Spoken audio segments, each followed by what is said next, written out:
My wife lost her life after she gave birth to our son, but her best friend confessed that the baby isn't mine, so I am getting my name off his birth certificate. I am shattered and don't know where to turn. My wife passed away last month, only 7 months after giving birth to our son. She developed peripartum cardiomyopathy, a rare and severe form of heart failure that can occur in the months following childbirth. Despite the doctor's best efforts, she didn't survive. Losing her so suddenly has left me heartbroken and in a state of constant grief. 3 weeks ago, my wife's best friend came over to visit. She was visibly nervous and eventually told me she had something sensitive to share. After some hesitation, she revealed that my wife had confided in her that she'd been unfaithful around the time our son was conceived and that there was a chance he might not be mine. I was stunned and angry. My wife's best friend was telling me this only weeks after my wife's death, and it felt like an attempt to tarnish her memory. I couldn't believe it. I told her to leave and not to come back, convinced she was lying or trying to shift blame onto me somehow. The whole thing felt like a betrayal, and I tried to push the thought out of my mind. But once the idea was planted, it wouldn't go away. I kept wondering, what if she was telling the truth? After days of tormenting myself with this possibility, I decided to get a DNA test. It wasn't an easy decision. I felt guilty for even considering it, but I needed closure. Yesterday,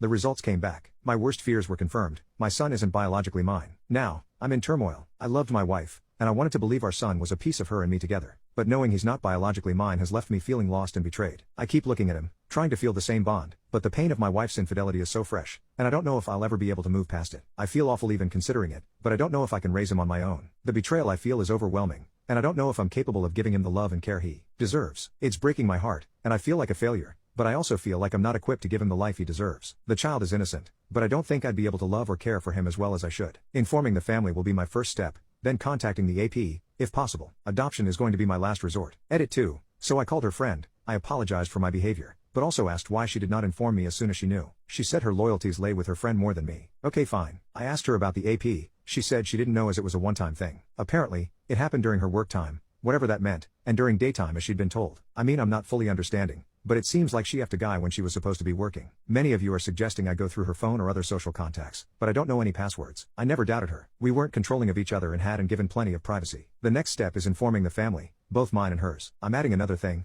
I don't hate the baby, and I'm not so deranged I'd throw him out of the house. Whatever happens according to the procedure. I'm not going to instantly abandon a kid just because he isn't mine. Update: after finding out my son isn't biologically mine, I decided to tell both my family and my in-laws. My family was shocked and angry about everything, but they stood by me. My in-laws were also shocked but didn't believe it at first. They asked to see the DNA test results, and after seeing them, they suggested we do a second test with both families present, just to be sure. They said that if it confirmed he isn't mine, my late wife's sister, who has a 4-year-old daughter, would adopt him, and I could take my name off the birth certificate if I wanted. I agreed, and we did the test yesterday. Results should come in about a week. Honestly, I'm relieved with how things are playing out. There hasn't been any drama, and everyone's been understanding. I've also talked to a lawyer who said getting my name off the certificate should be straightforward with the test results.